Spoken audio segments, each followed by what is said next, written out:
Hello friends, welcome to EPG Pathshala. Myself Komal Yadav, research scholar of Galgotias University, attached with CFSL CBI in New Delhi. In today's module, we are discussing about forensic psychiatry, definition, classification, McNaughton's rule, and the learning outcomes of the module is to understand the various aspects associated with forensic psychiatry, to make the learners understand the various types of mental disorder, the importance of legal aspects associated with mental disorders. Introduction. Forensic psychology is the interaction between psychology and justice system. It involves understanding fundamental legal principles, particularly with regards to expert witness, testimony, and the specific content area of the concern. For example, competence to stand trial, child custody, or workplace discrimination. Forensic psychiatry is branch of medicine which focus on the interface of law and mental health. It includes forensic psychiatric consultants in the wide variety of legal matters, include expert testimony, as well as clinical work with perpetrators and victims. A psychiatrist is a medical doctor who has completed several years of additional training in the understanding, diagnosis, and treatment of mental disorder. A forensic psychiatrist is a psychiatrist who has additional training and or experience related to the interface of mental health or mental illness and the low insanity or unsoundness of mind. It can be defined as a disease of the mind which affects the personality, mental status, critical faculties, emotional process, and interaction of social environment. Mentally ill person. Any person who is in need of treatment by reason of any mental disorder other than mental retardation. The Mental Health Act of 1987 was introduced to consolidate and amend the law relating to the treatment and care of mentally ill persons to make better provisions with respect to their property and affairs and for matter connected therewith of incidental therefore. A mentally ill person needs to be restrained for own safety or for the safety of others. If the lawful guardian of such a patient is unable to keep him under the control for any reason, or if there be no guardian at all, the state is legally justified to take charge of such a patient and to put him under restraint.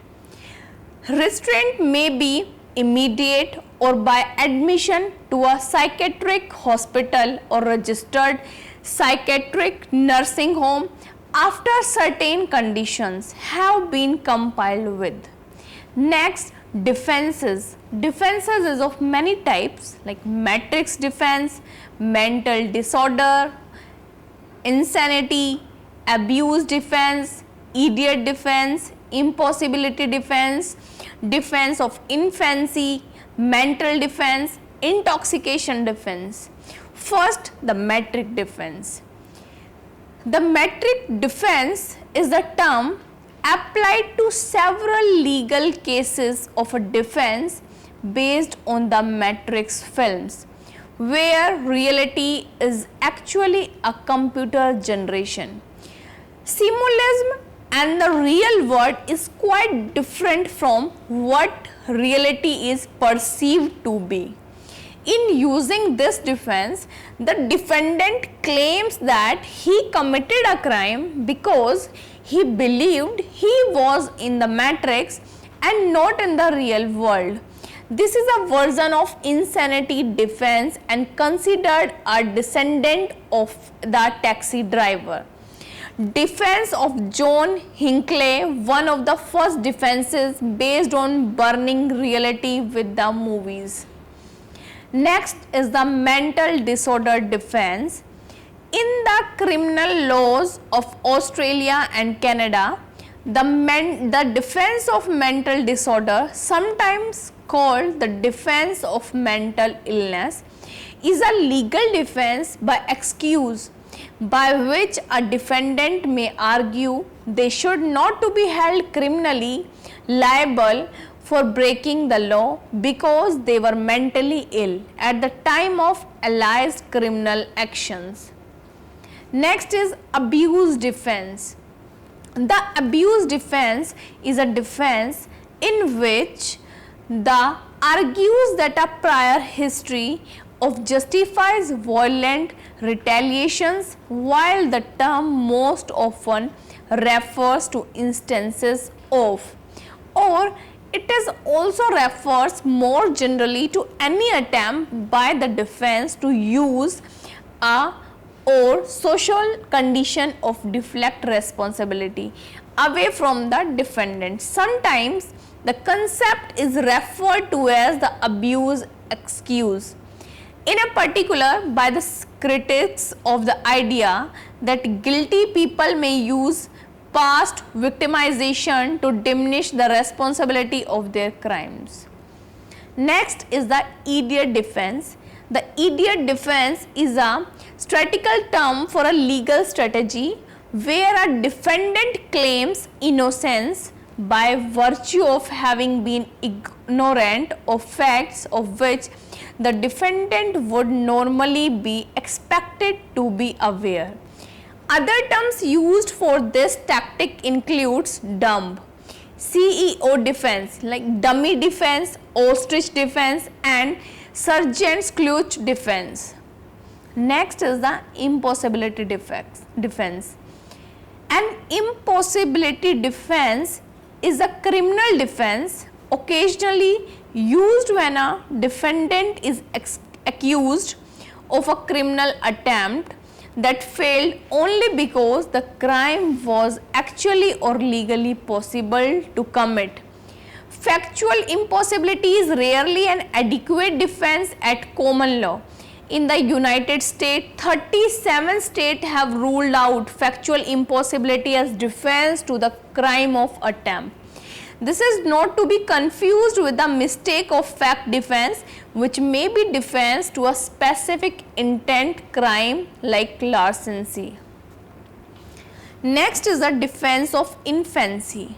The defense of infancy is a form of defense known as an excuse so the defendant falling within the definition of an infant are excluded from criminal liability for their actions if at the relevant time they had not reached an age of criminal responsibility.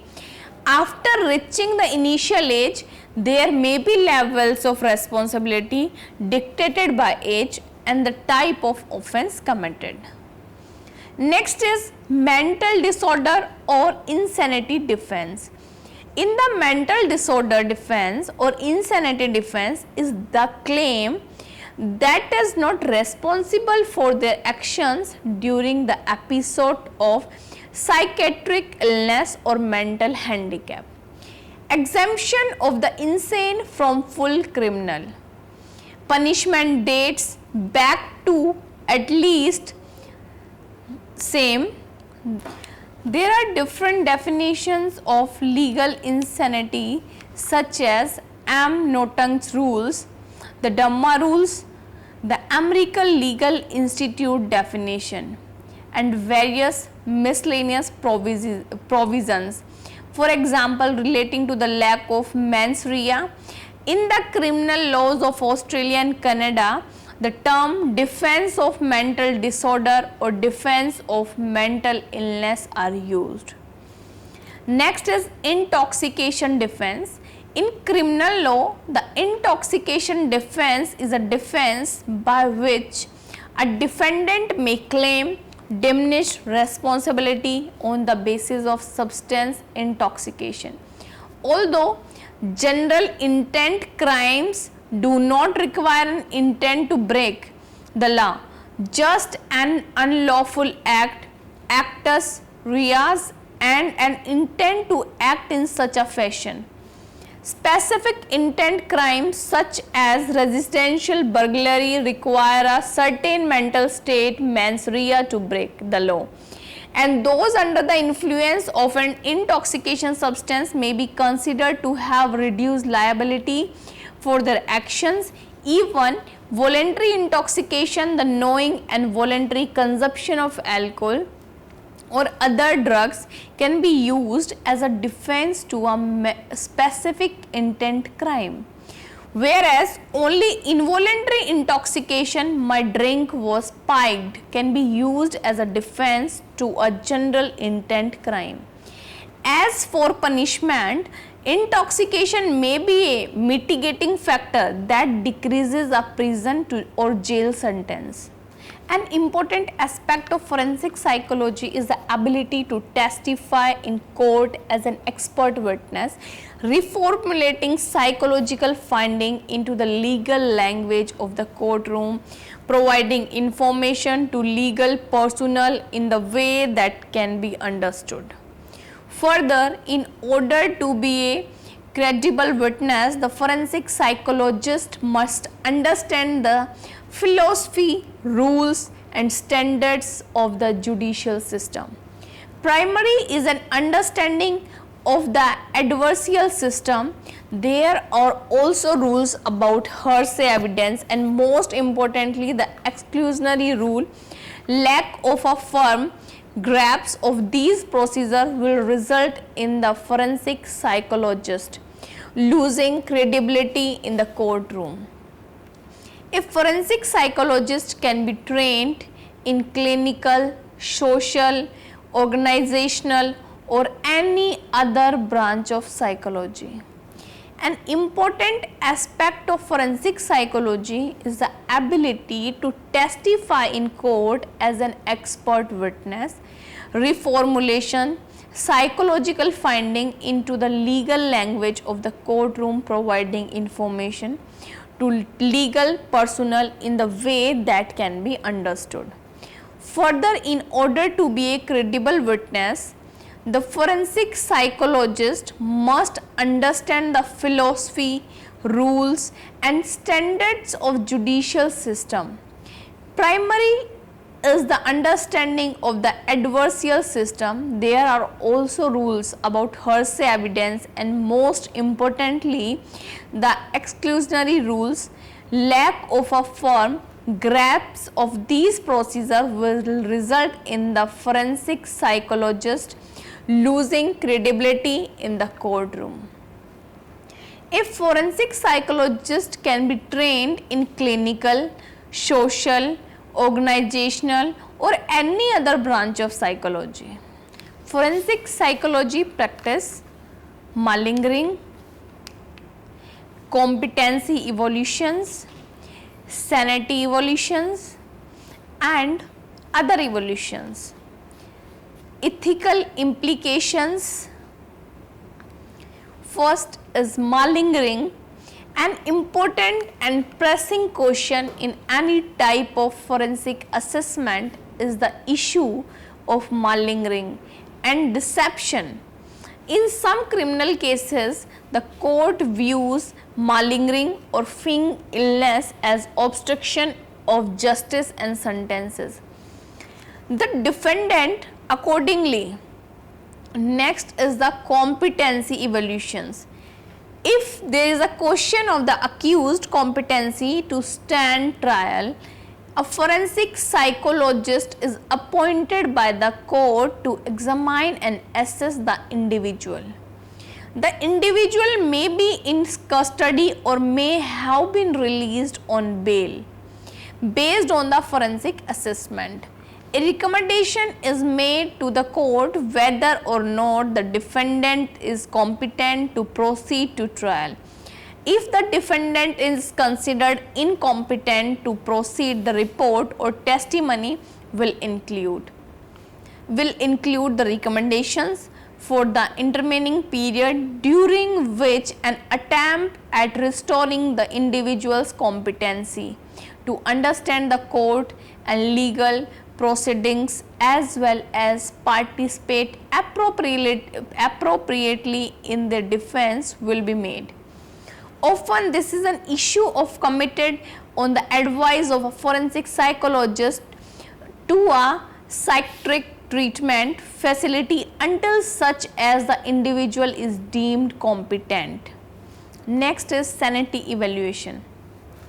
The forensic psychologist may also be appointed by the court to evaluate the defendant's state of mind at the time of the offense. These are defendants who the judge, prosecutor or the public defender believe though personal interaction with the defendant or though reading the police report may have been significantly impaired at the time of the offense. Next is other evaluation. Forensic psychologists are frequently asked to make an assessment of an individual's dangerousness or the risk of reoffending. They may provide information and recommendations necessary for sentencing purposes, grants of prohibition and the formulation of conditions of parole, which often involves an assessment of the offender's ability to be rehabilitated. They are also asked question of the witness credibility and malingering. Occasionally, they may also provide criminal profiles to law enforcement. Scope of forensic psychiatry: criminal forensic psychiatry, civil forensic psychiatry, administrative forensic psychiatry. These are the scope of forensic sciences. In criminal forensic psychiatry involves competency to stand trial, legal insanity, expert witness, testify, treatment of the mental ill offender.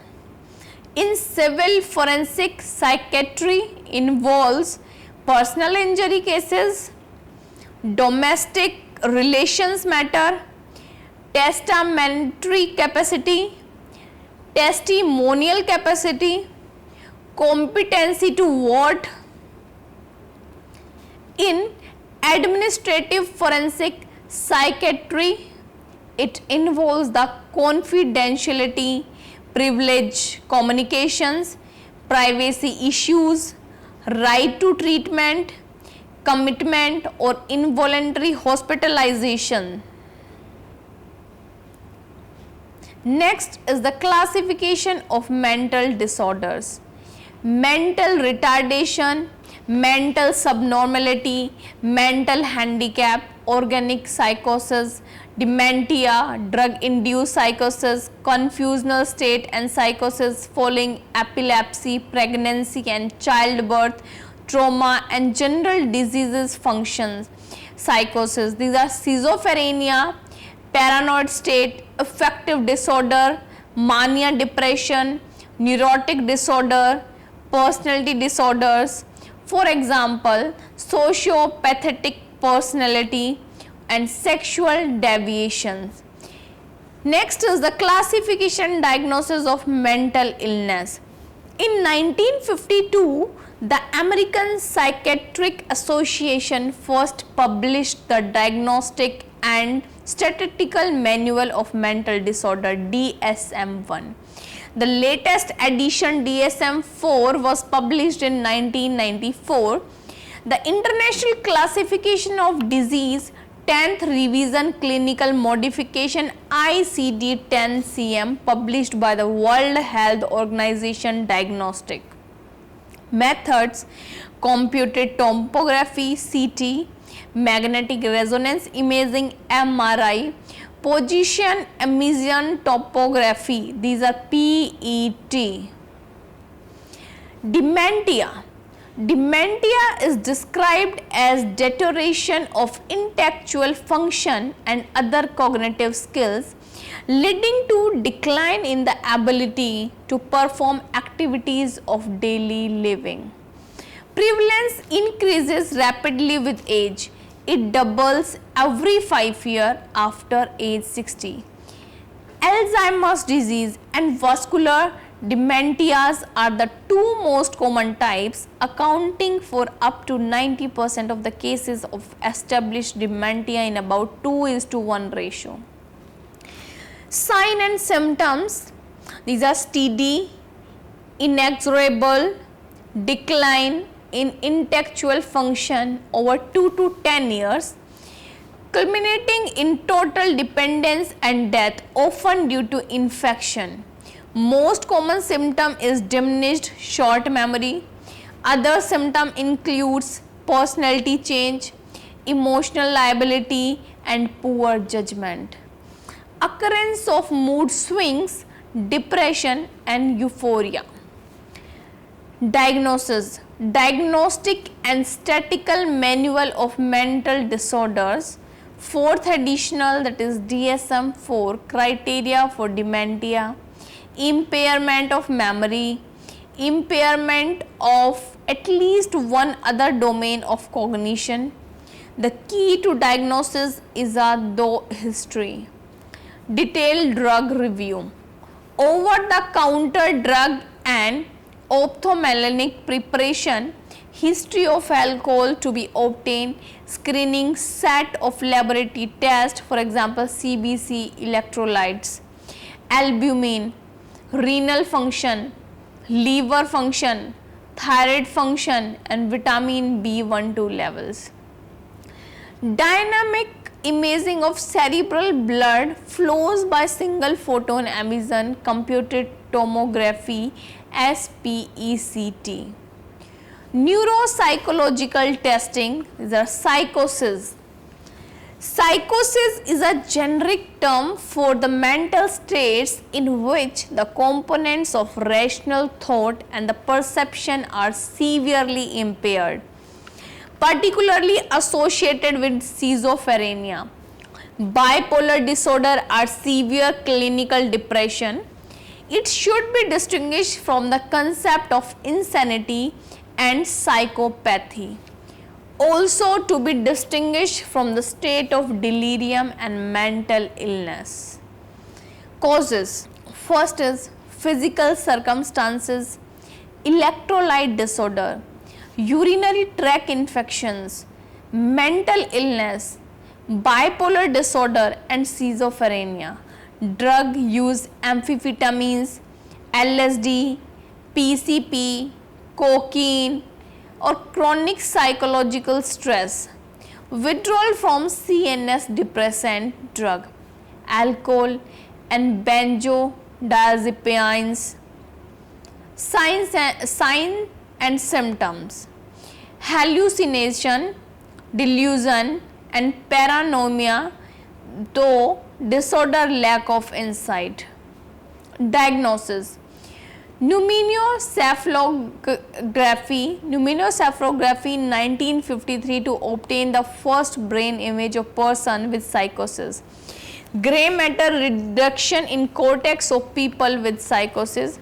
Sensory perception active during psychosis. Increased activation in the right hemisphere of the brain. Next is delirium.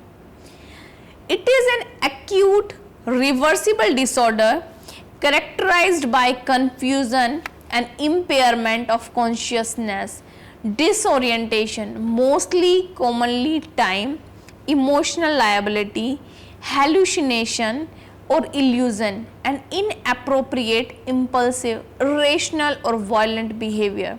The mental faculty of an individual does not work properly.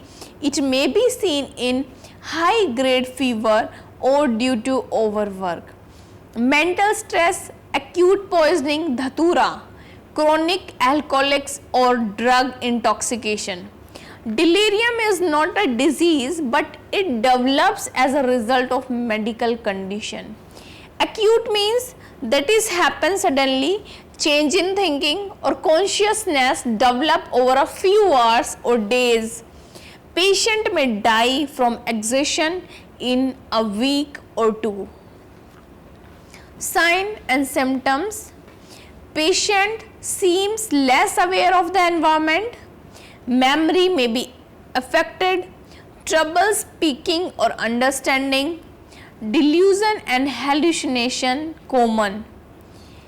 Restlessness and irritability. Mood swings and sleepiness. Causes: severe infection and high fever, dehydration, diseases of kidney or liver, lack of certain vitamins, hormonal imbalances, lack of oxygen, head injury, reaction due to drug, alcohol or prescription medications after surgery effects. Next is schizophrenia. Schizophrenia is derived from the Greek word schizo, that is split, and phren, that is mind, and was coined by the Eugenia Bleuker to refer to the lack of interaction between thought processes and perception, severe mental illness characterized by persistent defects in the perception or expression of reality. Schizophrenia does not involve a person changing among distinct multiple personalities. Onset of schizophrenia typically occur in the late adolescence or early adulthood, with males tending to show symptoms earlier than female. Causes: stressful life events, drug usage, use of stimulant or hallucinogenic drugs, cannabis use, smoking, tobacco. Diagnosis: significant loss of brain gray matter, coronal MR scan decreases, prefrontal brain functions decreases, enlarged ventricles in the brain, decreases the brain activities. Next is the McNaughton's rule, that is very important. Denial: McNaughton killed the Prime Minister's secretary by mistake for the Prime Minister under an insane belief that the government was persecuting him. He was tried and acquitted on the ground of insanity and committed to the Bethlehem Hospital.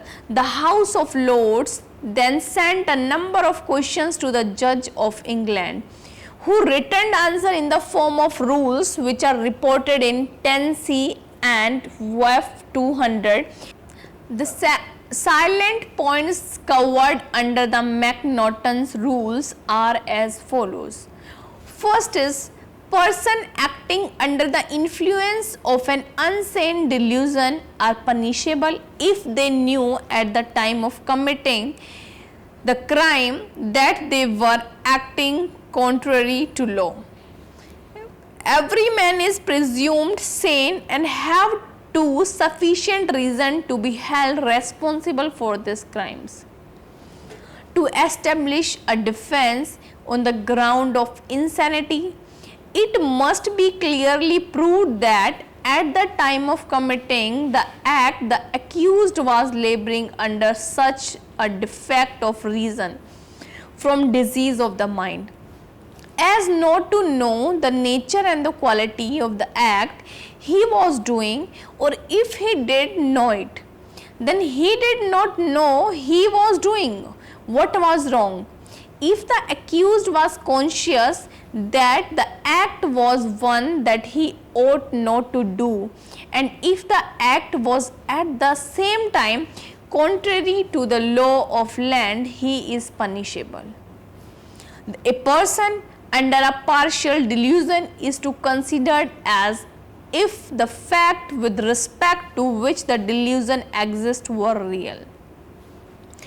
Legal test of insanity.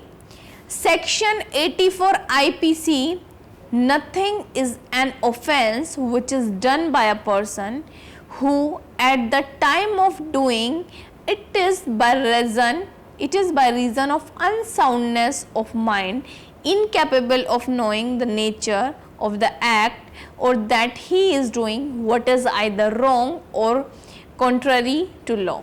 So friends, at the end of the module, you must be learned the various aspects associated with forensic psychiatry and the various type of mental disorders and the legal aspects associated with mental disorders.